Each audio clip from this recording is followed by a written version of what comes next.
Hey, good morning, guys. I started taking a much deeper look at Fernando Mendoza. Uh, the first thing I do is I chart all of their deep plays. I look at their game logs, I look at their box scores, I find all their throws over 30 yards, and I actually chart them. Uh, he has more than enough arm. He's more than enough of an athlete.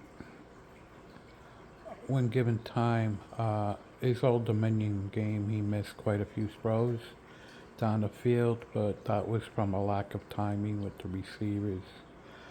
This is why chemistry and continuity is important when you look at an actual quarterback. He had one that was dropped, perfectly in stride. He underthrew one uh, that was caught even with a flag, but it should have been a touchdown if he let him more. And he missed two or three other throws down the field.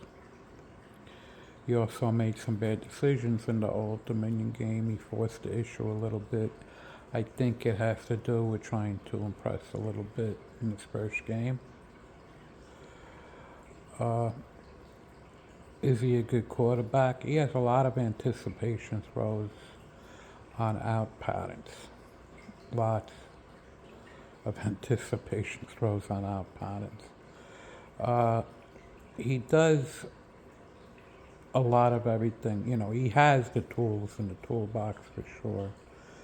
I noticed in the games that I've watched that if he misses or something goes wrong, his next play he might struggle a little bit. Uh, so he needs to definitely learn to get rid of the previous play, clear his head on every play. Does he have talent? I mean, he has a decent. He doesn't have a huge number of high-end NFL throws.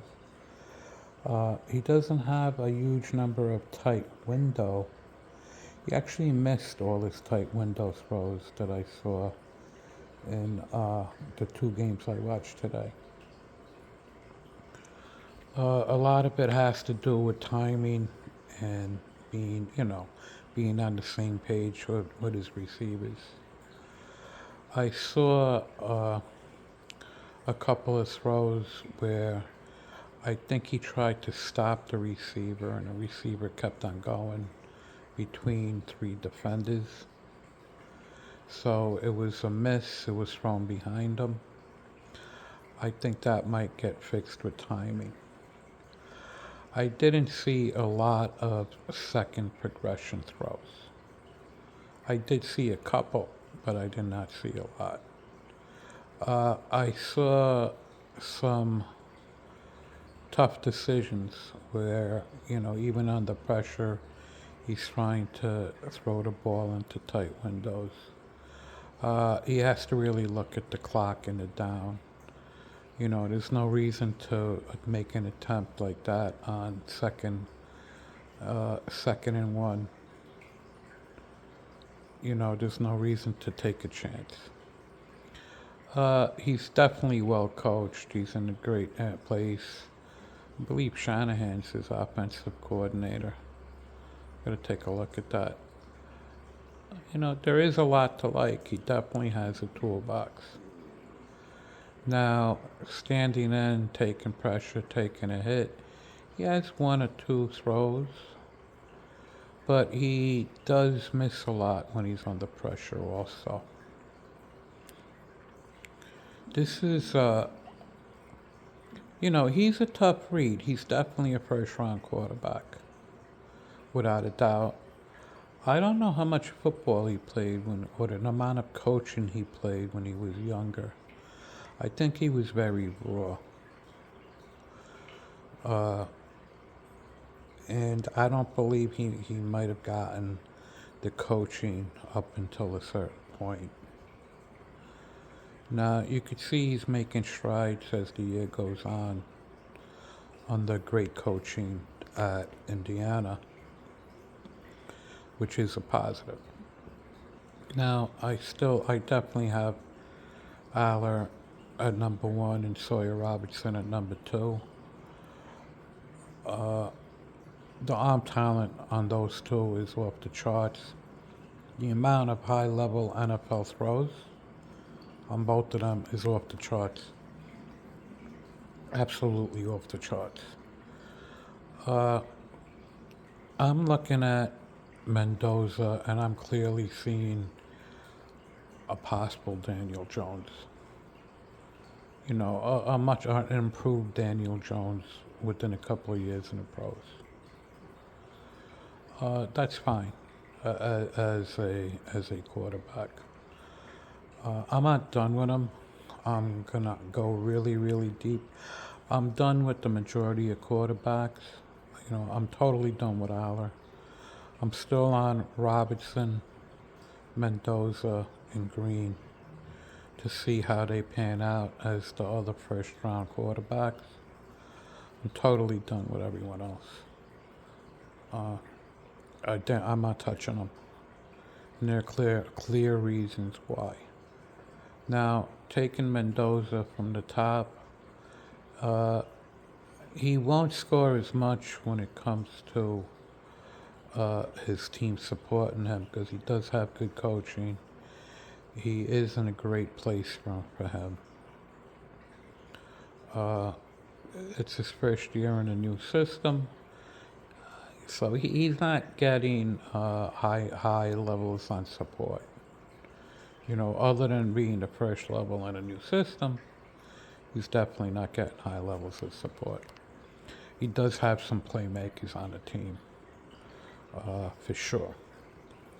Okay. You know, he that part. Now you go to the next thing, hitting the route tree.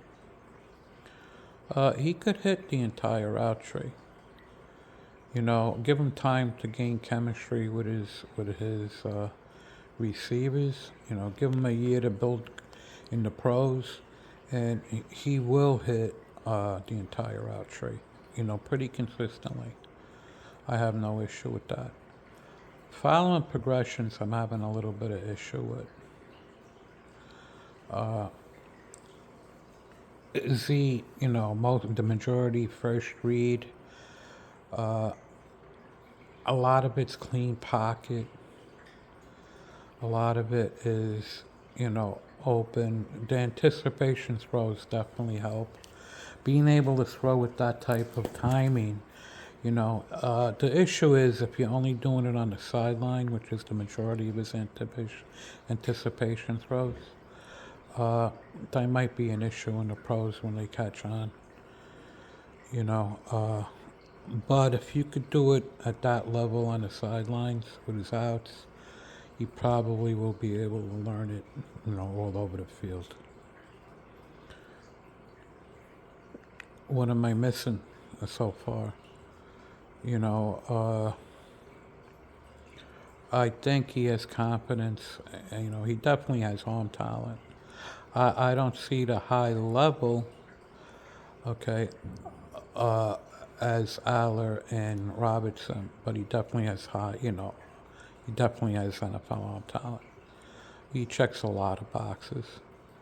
Now, the pressure thing, does he, the thing that bothers me a little is after he misses, does he miss again? Does he hurry to throw because he wants to make up for what just happened? You know, that's a mental thing that you might want to take a look at a little bit. Definitely something to work with as an NFL draftable quarterback. Okay, now, as I said, I just did Sawyer Robertson. Sawyer Robertson has 50, 60 high-end throws the last 2 years. Same thing with Aller. He has a ton of high-end NFL throws. Okay, I see a couple of layered throws. You know, I see some in-stride stuff down the field with Mendoza.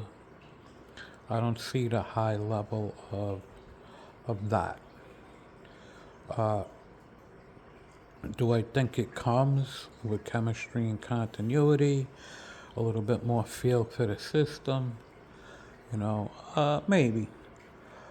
He's more than enough to win within the pros. Take care, guys.